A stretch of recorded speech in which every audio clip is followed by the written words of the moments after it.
Hello, everybody, and welcome back to the Washed Athlete Podcast. Today, we are doing a This Week in Sports episode. This is episode 3 or week 3 of This Week in Sports. It is the NFL Week 9? Yes, 9. NFL Week 9, MLB World Series, and beginning of the NBA season, and we're not talking about hockey today, so we don't have to worry about that.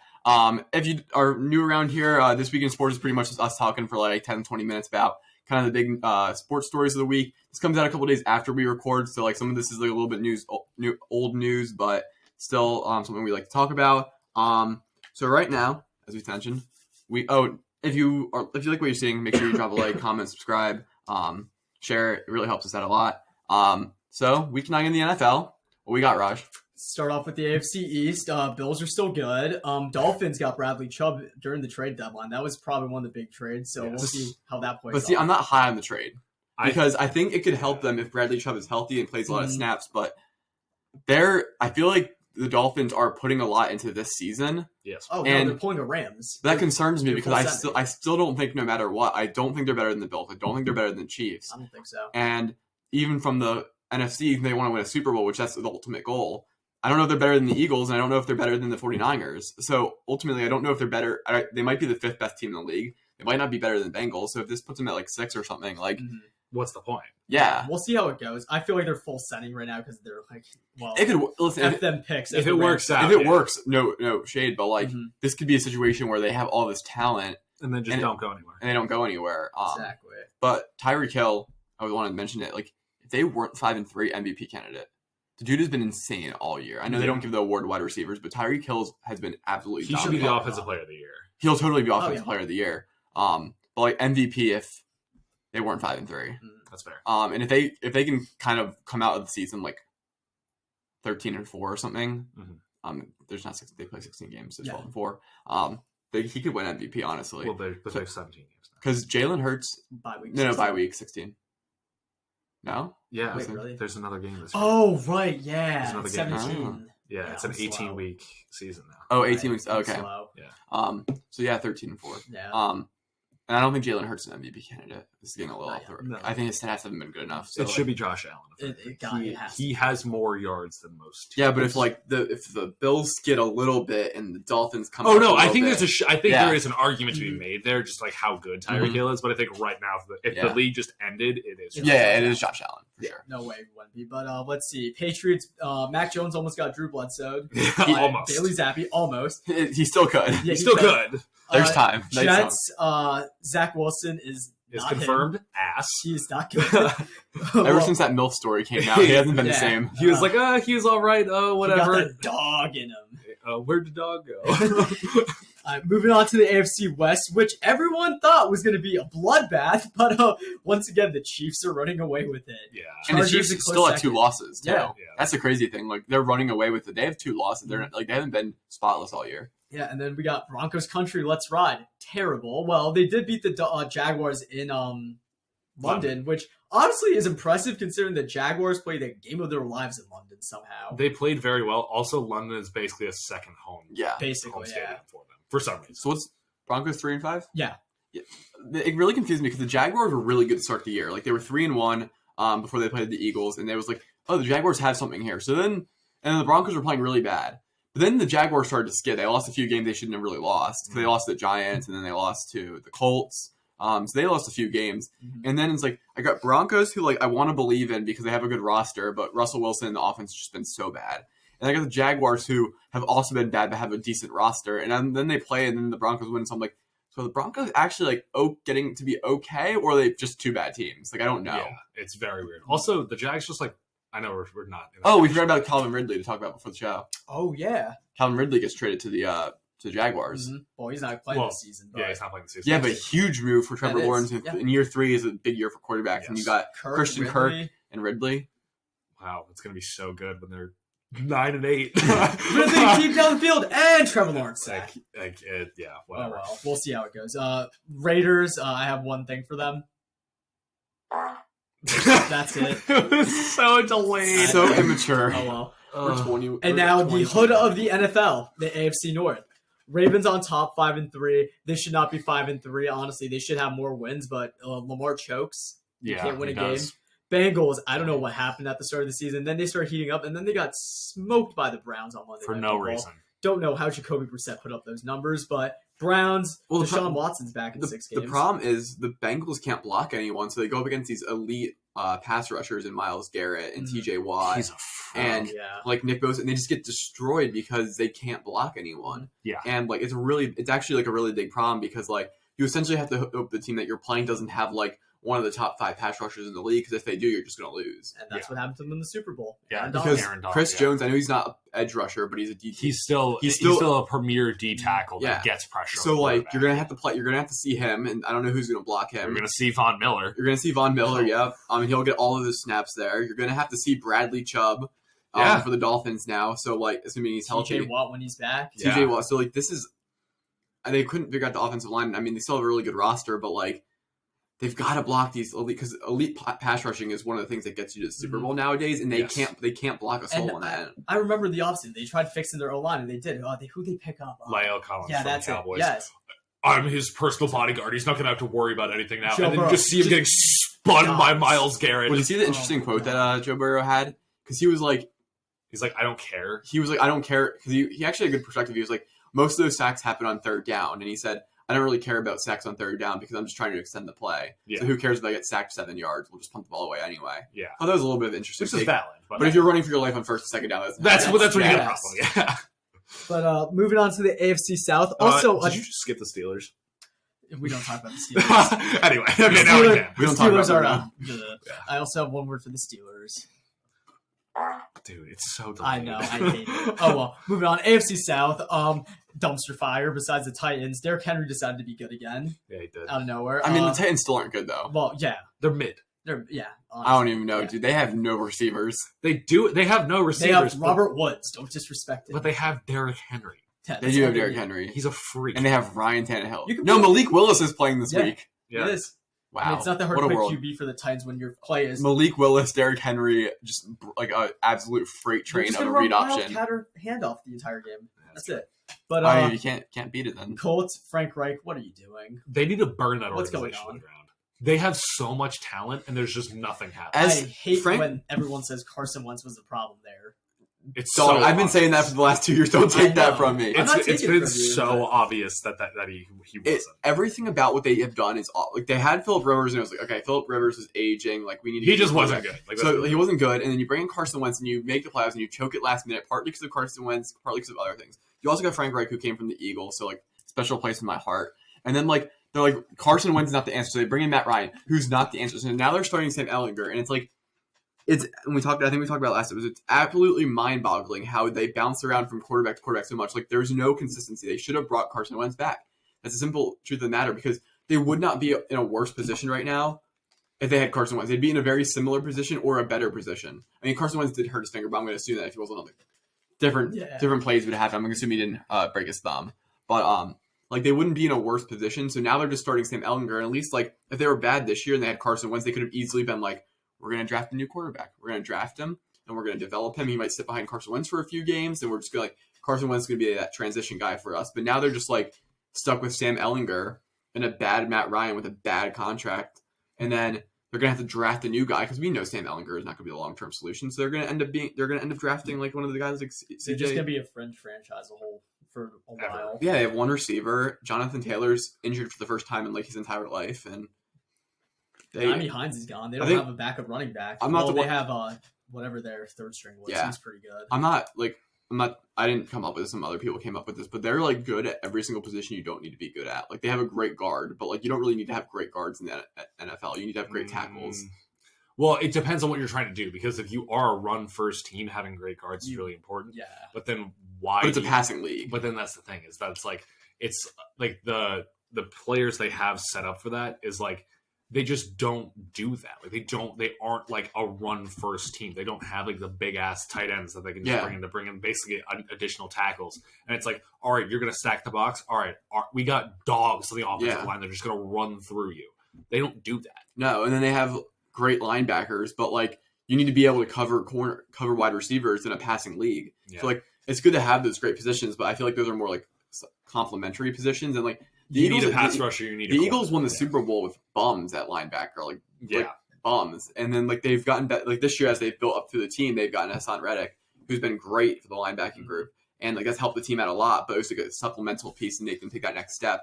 Meanwhile, the Colts are like those are the main Quentin Nelson and Shaq Leonard. Yep. Like those are like just integral parts of their team, and they're just like, and even Jonathan Taylor, running backs aren't that important. It's more receiver league, and Michael Pittman's like, Yeah. So he's like, fine. Like yeah.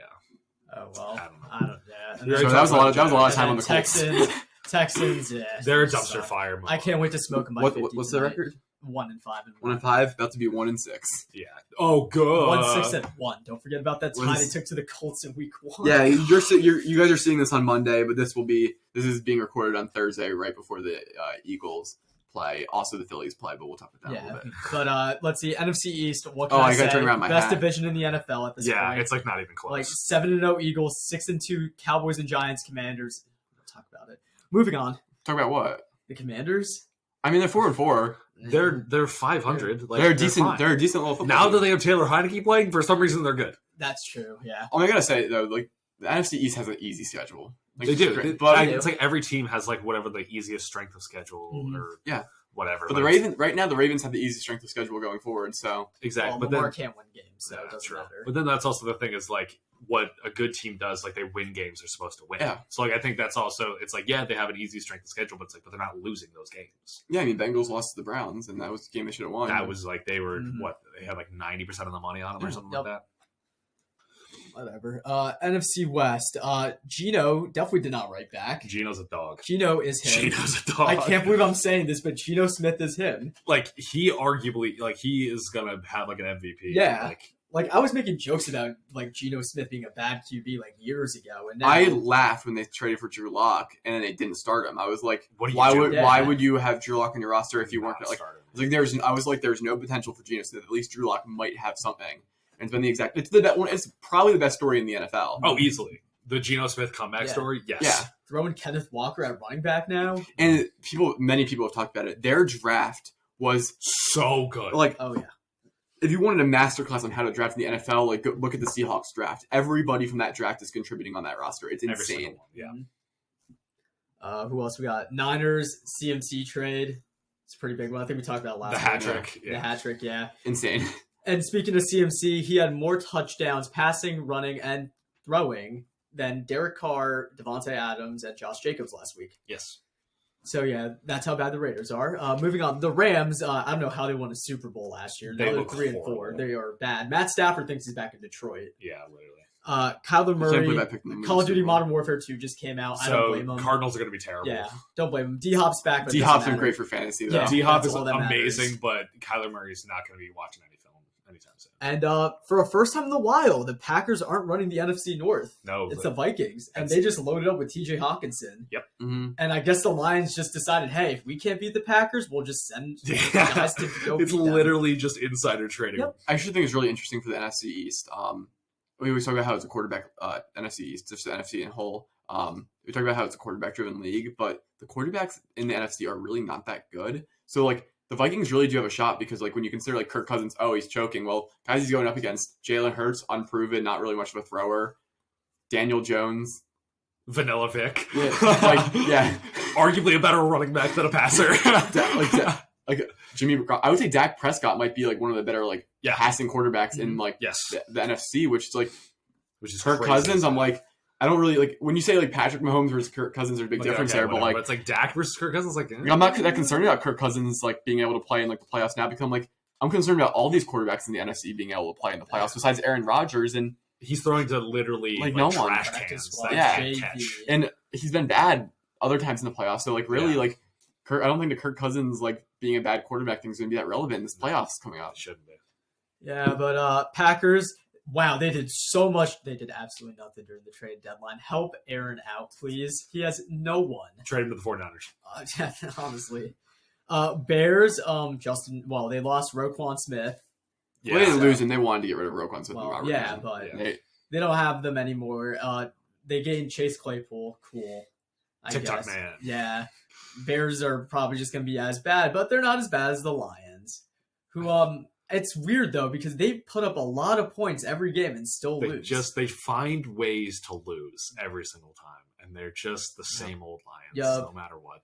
They're not going to be good until they pay Calvin Johnson. Unfortunately, Dan Campbell should be on the hot seat. He doesn't have a bad roster. Yeah, I would give him another year if I was running the organization, but like I could hear an argument for him being fired. Like you have high drafted players on the defense, Jeff Okudah, Aiden Hutchinson, like. You got those guys. You've got like Amon-Ra St. Brown, who's been really good on the offense. DeAndre Swift's pretty good. Jared Goff's been playing fine this year. Yeah, he's been fine. Yeah, they don't have an awful roster. No. They're playing really bad. And it's like I don't think the expectation is them like, oh, they should be winning the division. It's like no. They should be mid. Yeah, which and they're not. They aren't far from it. They are like the bottom feeders. So it's like that shouldn't be happening. Yep. Mm-hmm. And going on to the NFC South, is my computer broken? Why are the Falcons are on top of the NFC South? Yeah, that's really bad. That is.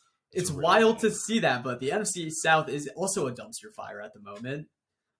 Besides the Falcons being 4-4, I mean, good for them. But every other team is below 500. Yeah, Brady sucks now. Brady's officially washed. I guess the divorce and everything else just sent him over the edge. Like he looks horrible. He's bad. That's not the GOAT I remember. No, but I say he should have just retired at his peak. But that's his fault, and then he lost his wife. So okay, cool. Saints. Andy Dalton, I mean, he's okay. I don't really know what they really need to get an actual quarterback. The red rifle. Let's see. Michael Thomas, Slant Boy, once again out for the season. Was this 4 years in a row now? Well, so he was Offensive Player of the Year 2019. Yes. He played a decent amount in 2020. He was hurt a decent amount in 2021, and then he played like 3 games this year. If he can just get back to his old self a little bit, and you get like a quarterback in that room, if he can Chris Olave, Michael Thomas, Alvin Kamara, a decent defense, like they could be good next year if you just can get a quarterback in there. Get a quarterback. That's the thing though. Michael Thomas has always been a diva. Like he's gonna pull something stupid. If it's not an injury, it's gonna be some like AB type thing. I mean, I would not compare him to AB. I'm not comparing him to AB. I'm just you just said AB type thing. Well, it's not going to be exact AB. All right, move on. We're 17 minutes into this NFL segment. Panthers, yeah. Shout out DJ Moore. Am I right? That's it. Imagine catching a Hail Mary to lose the game. And whatever pin the kicker. That was a great throw, though. It was a dot by PJ Walker. Same thing. What were you talking about? I don't know. Yeah, PJ Walker throwed a dot. Baker Mayfield just got benched by an XFL player. Looking real bright in Carolina. Real good. Yep. That's it. NFL's done. All right. After 17 minutes, and this pod's going to go way over time, but that's okay. We like talking about sports. Baseball. So as most people know at this point, the World Series is going on. The Phillies and the Astros have currently played 4 games. They're playing Game 5 tonight. The World Series might be over the time you're seeing this, so we do apologize, but we will talk about the end of the World Series the next time we record this in a week, because it'll surely be over there. Currently, it's at 2-2. It's been a really interesting series, but almost like there's been some unwatchable games. So game 1, really good game. Cool. 6-5. It goes into extra innings. Castellanos makes a great sliding catch at the end of the game. Entertaining. JT hits a solo home run in the 10th inning. That's super entertaining. Phillies erase a 5-0 deficit. Like that game was like textbook. Like that's a great. I think I texted you. I was like, that was a great baseball game, and it's really good for the sport because baseball can be boring at times, and we see that in game 2. Astros dominate game 2, 5-0. Phillies barely hit the ball. Yeah. Game, just dominated. There was this Valdez controversy, though, where, Valdez was doing very weird things. Where he was, touching his hair and rubbing the inside of his palm with these, sticky stuff. So, there was some controversy there because everything he was doing was very sus about, having some sticky substance on him. He was rubbing his pants when he was going over to get his hand checked by the umpire, and I was like, it was all over the place. I was like, this is weird. Yeah, very weird. I wouldn't be surprised. Yeah. Almost, I'd be more surprised though, because they can't take another L like that. They cannot take another. No. But otherwise, there wasn't much in game 2. So 1-1 series goes back to Philly. Game 3 gets delayed a whole day because of the rain. You play game 3, absolute domination. Philly 7-0. Astros never stood a chance. Tons of home runs. That was a really fun game for Philly. South Philadelphia Bombers. And then game 4 yesterday. It's going to be a while ago from when you're hearing this, but Astros throw the second no-hitter in World Series history, I think. And put up 10 runs.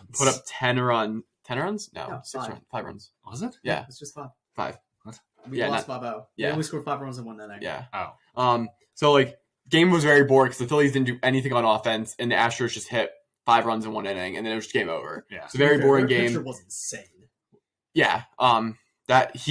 I saw a stat. He was throwing like at one point in the 4th inning, like 78% of his pitches were like fastballs, and 28% of them were sliders. He like threw 2 pitches. Yeah. That's it. All he threw was a mix of 2 pitches, but no one could hit him. Yeah. That's like dominance at what you do. Exactly. Like, because usually baseball players like throwing a changeup, a curveball, sliders, It's breaking just ball. pinpoint accuracy with 2 pitches. Just 2 pitches, just mixing it up, and not even mixing up, throwing a fastball 3 out of 4 times. Exactly. It's like just putting it in the exact right spot that Yeah. you need.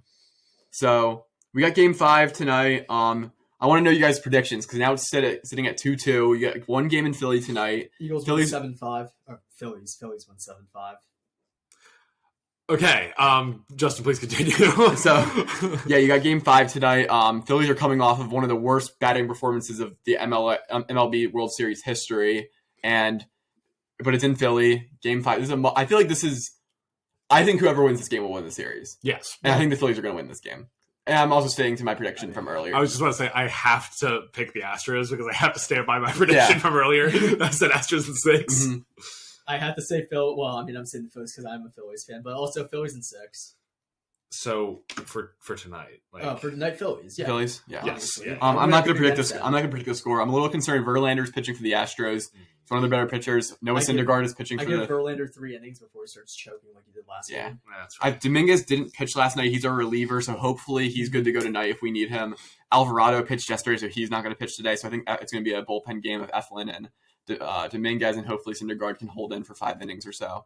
But it should be interesting. The World Series has been cool. It's good to see that. Like after the Astros, I was a little bit concerned, honestly. Even though I picked the Phillies, I was a little bit concerned that the Astros could potentially do to the Phillies what they did to the Yankees. And I was like, if it was a 4-0 series, I would have been disappointing. But we've at least gotten our money's worth of the World Series so far. It's been really entertaining. Yeah. So At least that time. And also, I just want to give a quick shout out to It's always baseball. the They've done an games. absolute banging job with the rule changes over the years to make baseball a more entertaining sport in terms of like having no pitchers bat and just have like a designated DH. That's it. Like if Thank Bryce Harper couldn't play Yeah. if there weren't that DH right now, and Bryce Harper has been the best player in the MLB this year. Yeah. This postseason. So like if you didn't have him playing, the Phillies wouldn't be where they are, and it wouldn't be as entertaining. So that's been a great change. And then also the new format they've been doing. They've been playing these games back to back a lot, which has been really good because it's fast and you're not like. It's really hard when games get drawn out a lot to like stay engaged, especially with baseball. But they're back to back. Like we've had 3 straight baseball games coming in. So I want to give a big shout out to the MLB. NL, NBA, FFC, MLB, NASCAR. and they're also changing the shift next year, which will be good. Yes. So yeah, That'll be good. lunch, my favorite sport, the NBA. Yes, the NBA. So West and East are both of like very like I'd say they have like some very top heavy like areas where in the West everybody hit the panic button on the Suns immediately because they lost. Well, they're at the top of the West now, and no one's really panicking on that team. And they lost 1 game to the Blazers, who are also at the top. Exactly, and Blazers look very good. They got a lot of young talent on that team. Damian Lillard is finally back. It's so good to see him playing basketball. He was actually out yesterday, though, which is really interesting. I don't know why he was out. I think they always do that now with like teams with like maintenance, I guess, where it's like they just don't want people to like do too much, whatever, which is weird. But Lakers are still dog water.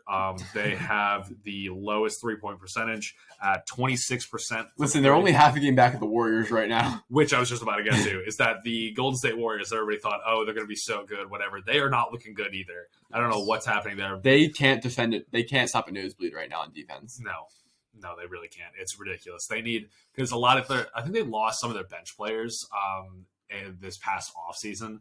What was his face? It was He lost Gary Payton. Gary Payton, that's who it was. That's exactly what I was thinking of. They lost Gary Payton. They lost Otto Porter. Yeah. A lot of their like solid players that they could just have on the floor that can play good defense. And a lot of the problem is they're trying to rotate in.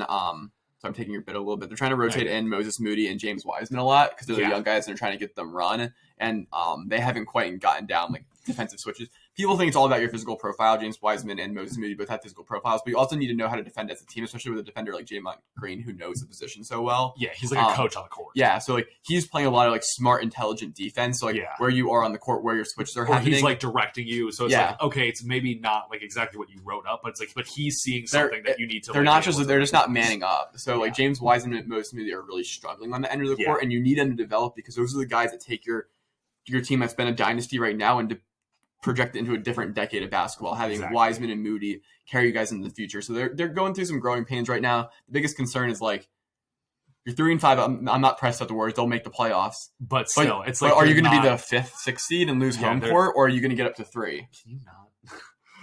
But yeah, they're not looking too good right now. I do think it's the Warriors. They can figure it out, but it's like they're not going to be that team that we thought they were. Yeah. So in the East, the Milwaukee Giannis Antetokounmpos are still undefeated at this point. Giannis is absolutely ridiculous. I did see that Chris Middleton, I believe, isn't going to be coming back like immediately, but he is set to come back this season. Can't hate on him. So the fact that they are still undefeated right now, and they're going to be getting Chris Middleton back at some point, is going to be very, very scary, because it was really that 1-2 combination that really made them good when they went on their run. First 2 weeks. Yeah. So that is going to be good for them. The Cavs have. He can take his time though. Yeah, exactly. Because there's no worry. They're 4 games up on the Sixers, who are the 8th seed right now. So like worst place, if they lose 4 games, they skid to 8, and then they still go in and they still it's absolutely Giannis, dominate. so, It does not matter. You yeah. can go through anybody. Cavs have a great young team. Donovan Mitchell is playing very, very well, exactly up to the standard that we thought he was going to be playing at. Cavs are fun. They're a fun team. They're so fun to watch. They are in every single game that they play too. It's like no matter what. 6-1. Yeah. Duncan out of the gym. I mean, Donovan Mitchell yesterday flies in for this rebound at the end of the That game. was wild. It's like it's fun because they're just a young, springy, athletic team that can do a lot of different things good. So. It's good basketball to watch. It really is. Nets look horrible, as per usual. I literally couldn't find them on the standings for a second because they're so far down. Yeah, they are the 3rd worst team in the East. They need to burn this organization to the ground at this point, even though they want to hire Boston's intern coach. Yes, they want to hire him. Also, another thing going on with the Nets, Kyrie, really not a good person. Decided to post on his Twitter and promoted a book. Yes, Kyrie, you did promote the book. If you post a link to something on Amazon, that is encouraging people to buy it. Mm-hmm. And the book has a lot of anti-Semitic rhetoric in it.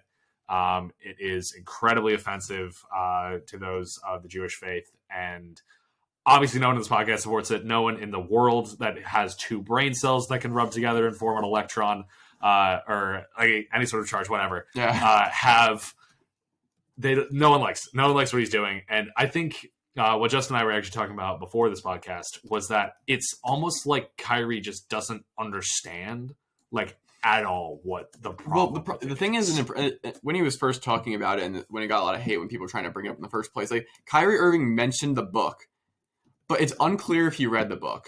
It's unclear if he watched the whole entire documentary that Alex Jones had put out. So he just kind of started saying that his name like meant Yahweh. Yeah, that's what it started with, and then he just started like going off the rails, and like it's unclear if he like did everything, and like he really needs to hire someone who's just for PR.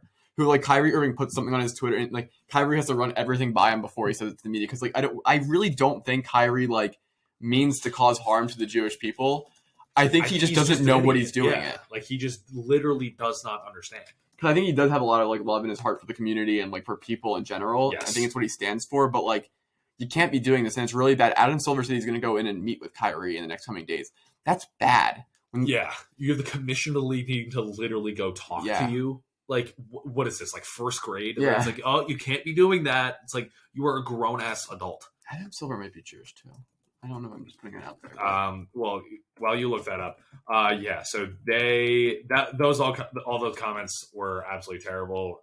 Nets are... Yeah, he was born into a Jewish-American family. So, I don't know if he actually practices that faith. But still, it's like, even growing up around that, like being able to recognize that and just having somebody who does champion themselves as, you know, all of this. It is... And it's like, obviously there are some people that's like, okay, well, he was saying a lot about like some other things, but like no one was paying attention. It's like, yeah, no one was giving it this type of attention to what he was saying, because it's like, I don't know. I think it's just like, it was a very like, it came out of nowhere, essentially. It's like what it really like felt like. No, it wasn't like this documentary was like just put out. Yeah, it was in 2018. Yeah, I know this Jeffrey Dahmer stuff has been like very like new, and a lot of people are watching that. So, but it's not something like that. Like this documentary is old, so he just kind of like The problem is, like, I think Kyrie Irving's falling into something that a lot of Americans, a lot of people are falling into, where they see something, they click it, they watch it for a couple minutes, know what it means, and they think they're an expert on it, and they post it and spread it like propaganda. Exactly. And like that's kind of what happened here, in my opinion. Like he didn't take enough time to look at it and like understand. He said that I'm just posting stuff for my community to see, and he's like, you want your community to say anti-Semitic like rhetoric and stuff? Like that's not what you should be promoting. And I think he just doesn't know. And it's just like, and even today he made like a statement, but he didn't really like formally apologize. He just was like, I shouldn't have done it. Yeah. And it's like, that's not an apology. You should apologize. It's just not like, yeah. I understand that he didn't mean it in an anti-Semitic way, but that's how it comes off to people. And it's not good. Exactly. It's like whether you intended that or not, just you need to apologize. Yeah. And it's not like it was like, maybe it's anti-Semitic, maybe it's not. Like it's pretty well very noted blatantly that clear. Yeah, and I haven't watched the documentary, I haven't read the book or anything, but people who have said that it's very clearly anti-Semitic, which is why I wonder if he really even read it. It sounds like he was just like, my name means Yahweh, and that's cool. Yeah. And then he was like, and then he just kind of like didn't understand like everything else about it. Yeah. I think he literally might have just missed the point. Yeah. And then it's just like doesn't really want to even admit the fact that he could be wrong. That is like, so bad he missed the point. It's in the trailer. Yeah. Yeah. Like it straight up says, we will rewrite history. Yeah. It's the tough. time is now. Well, okay. So move on from all that. The Magic are still terrible, but Paolo Banchero is an amazing rookie. He looks really, really good. He looks like he could be like one of the future stars of this league. He's got to shoot the ball better. He's got to shoot the ball better, but he does look like he has the potential to be very good. Whatever. And currently through however many games they played, was it like 7, 6? Most teams have played like 7, 8 games. Yeah. 6, 7, 8 games. You got 2 MVPs that are coming forward. Both Luka Doncic and Giannis are far and away. I would argue 4. Who are the other 2? Giannis, Donovan Mitchell, Devin Booker, Luka. Yeah, okay. But Luka averaging 36, 9, and 9 is absolutely ridiculous, even though he's horrible from 3. Luka's been like, I think, projected in the league as like a good shooter. He's not that good of a shooter. He's never shot that well from 3. It's because he makes, at the end of games, he makes this like really big rainbow arc shot when he does a step back. Yeah. And he makes them a lot of times in like clutch time, but like he's not really good at that shot like in the regular season. So like he's more LeBron like than people like think. Yeah. But he doesn't get to the rim with force. He gets to the rim with like finesse. Yeah. Exactly. And then Giannis is just he's the Greek freak. And he's just I think we talked about it on the last time. We might be saying it every single week in sports. Like Giannis is going down as an all-time. It's ridiculous. Like yesterday they beat the Pistons by 25 points. Yeah. The day before they beat him by only 2 points. They're handling teams and taking care of business with one player. Like legitimately, he is carrying this team. Like who else is on that team? Yeah, Giannis is averaging 33, he's 13, and 5 this season. Yeah, 33, 13. With a steal and 1.7 blocks while being the best defensive player arguably in the league. Yeah. I think I would give it to Anthony Davis right now, but just what he can do to like this is a 7-0 basketball team, and you think of teams like the Sixers who started off with like all their players being healthy at 4 and 5, while the Bucks are 7-0. It just speaks to how good Giannis is and how good that team is run. Yeah, it's like amazing basketball to watch. Yeah. Just because he is like when Shaq said like I am still playing in the league and my name is Giannis. Like he is like so obviously more dominant than anybody else when it comes to like inside the paint. Yeah, it's like there's nothing anybody can do against him. And then like he turns around and then it's like no one can get past him. Yeah, it's just like it's astonishing to watch. It really is. So might have a front runner race of 2 Europeans for MVP for like the next however many years. It's where the league is going. A lot of international players coming in made a big difference. But we still got Booker and Donovan Mitchell holding it down for the U.S. So we will see. We will see how this goes. Yep, I love Devin Booker and I hate Donovan Mitchell, so it's an interesting sentiment. But with that being said, I think that's going to do this week in sports. For the Eagles fans around here, me and Raj particularly, we got a big day today. Obviously, this is Thursday. Big game. We got against the Texans. We got the Eagles trying to go 8-0 for the first time in franchise history, and the Phillies trying to take Game 5, which would be a big swing game in that series. And put them on the verge of winning a World Series for the first time since 2008. Yeah. So it'd be really exciting.